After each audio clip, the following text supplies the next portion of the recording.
I didn't understand anything. It felt intimidating to speak English. I hated making mistakes. Through English, we add some bridges. That's where I realized that the accent didn't matter at all. Your English Story, the new podcast where I invite non-native English speakers to tell me about their struggles, but also their wins and how they've managed to overcome their fear of speaking English. I hope this will inspire you. It was a professional opportunity because I was working in an Israeli company, so my work was in Hebrew, mainly in Hebrew, but I also had some meetings in English with the other countries. So I had some opportunities here and there to speak in English.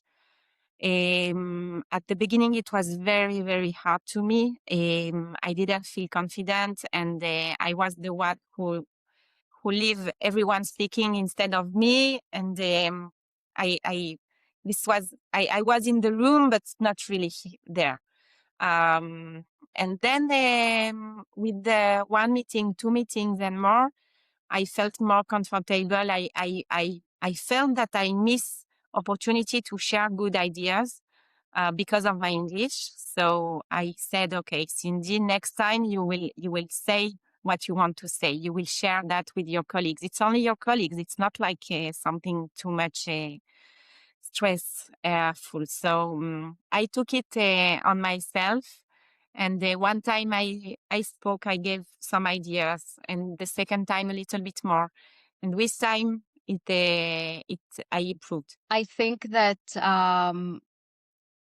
what I tell myself now is that it's really okay, even if I make mistakes, even if it sounds funny, even it doesn't matter. It's not that important. The importance is to speak. And when I ask the listeners, sometimes I ask the listener how it is for them, they are not bothered at all. They say, as long as I understand what you want to say, it doesn't matter if you made a mistake or if you said it this way or that way. I just want to understand what you want to say. So with that in mind, that the listeners don't really care actually, then I feel more free to say what I want to say, even if it's in a funny way.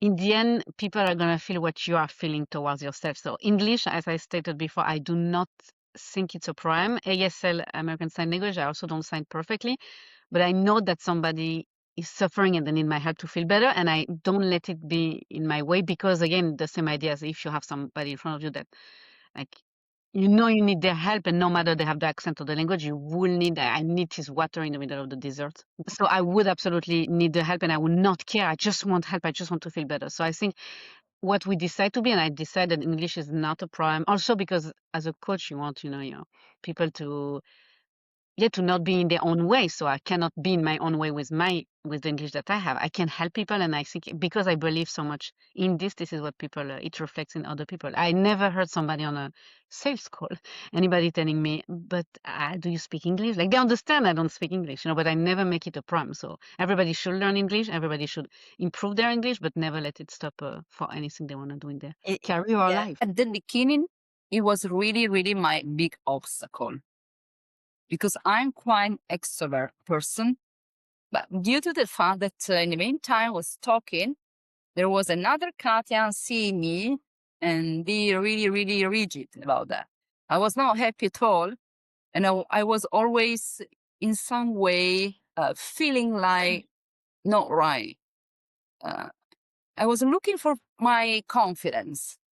Maybe in my mind should be something like vocabulary and translate. And I was so focused on that all my body was rigid and I was not very able to connect. But thanks to those masters, actually, I discovered that there is a place where you can grow in a safe environment. It is a safe environment. And I started to talk in English. I started to do my first competent communicator manual in English. I did lots of mistakes, but no one was telling me about that my English was bad. I was very surprised. I was really, really surprised because my major feedback that I was looking for was about English. And I realized that sometimes if you are confident, if you really believe in what you are saying, and if your intention is about connecting people, maybe you can overcome this obstacle and take your time to correct word by word. Doesn't matter at the end to be perfect. It really matters to be confident and intention to connect. If someone has a good career, got to a senior position, but they've never really had a need for English and suddenly they want to change position, what would you recommend that person? To have like an accelerated course. I have a friend actually who, was it last year or something, like he hired a financial controller or something, like quite a specific job, like in a specific industry. So it was hard to find someone. And the person didn't have the right level in English for the position. And so with the offer, they offered her English lessons to make sure that the person would be more comfortable when they would start. So if you are a candidate and if you want to change jobs and if you want to, again, be maybe the top candidate in the list, I would say definitely invest in yourself. To finish this interview, I would like to ask you a question that I want to ask all my guests. Is there an expression or a word in English that you particularly like? Phenomenon. I love the word fantastic. I think that we should use it more like, how are you feeling? I'm feeling fantastic. Fantastic! Fantastic. I also love gorgeous. You say this, and for everybody listening, in the end, people are going to feel what you are feeling towards yourself. There is a word that I use in every meeting, and it's to move forward. I don't know why, but a good I expression. never have a meeting without saying move forward. I need that to move forward. I need it. So I told you it's not something crazy, but when I learned this expression, I didn't leave it. Just to express, I don't want to deal with that. This is not my issue. Don't bring me into this because this is not my circus and it's not my monkeys. I love it. Progress, not perfection. Because it is a summary about my main message and about my story. Very nice.